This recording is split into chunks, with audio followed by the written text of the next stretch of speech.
Hello, guys. This is Sai Arvind, and I welcome you to the Hackers Talk. So, before moving into the topic, I would request you guys to like the video, share, and subscribe to our channel for more related cybersecurity news and updates. So, let's get digging. Recently, Google and Apple, on collaboration, working as a team, said that they will be releasing a decentralized Bluetooth technology which will be used for the coronavirus tracking. But the most important thing right now for the users is privacy concerns. Google and Apple are teaming up to launch this tracking application which will let the user track whether they have been exposed to someone who have been tested positive for the coronavirus, and this technique is also known as contact tracing.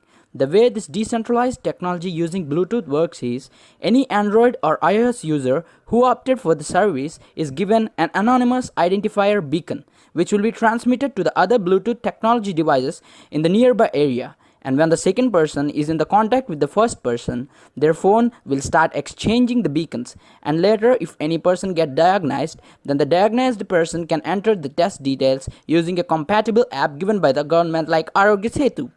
The infected person can upload the 14-day data, and the person closer to the infected person will be notified via a phone call that he is in the exposure of someone who have been tested positive for the coronavirus. This is similar to the Bluetooth technology signal used by the Singapore in a contact tracing app called Trace Together, which will be rolled out in the March. Beyond those basics, though, there are a lot of questions about how people will actually use the system. Here's what we know so far. Apple and Google are launching the program in two phases, starting with an application program interface called API in mid May. This API will make sure iOS and Android apps can trace users regardless of which operating system they are using.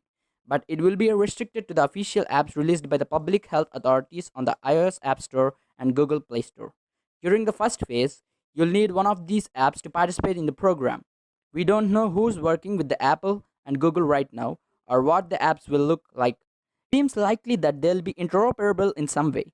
In other words, a phone with app A could swap a key with app B. As long as they are both using the API, we could hypothetically see a nation government or a lot of small local agencies launch their own apps, or governments could approve something built in by an outside party like a university. Google and Apple haven't publicly nailed down many specifics, so we'll be watching them in the coming weeks.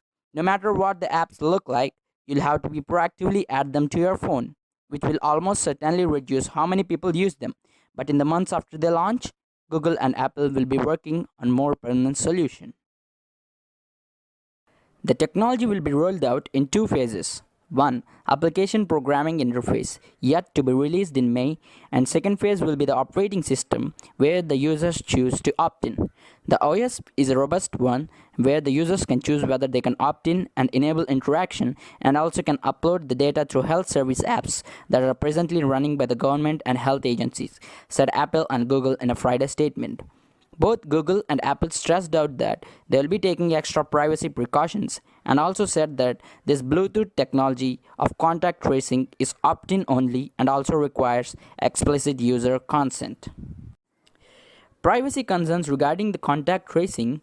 Vice President of Threat Intelligence Ed Dragos said in a Twitter thread calling this literally a real-time walking health report, and he also worried that this data will discriminate against people as fear of coronavirus will rise as we leave large-scale quarantine. Finally, Apple and Google said that they will continue to make their work on coronavirus contact tracing as much as they could. Thank you.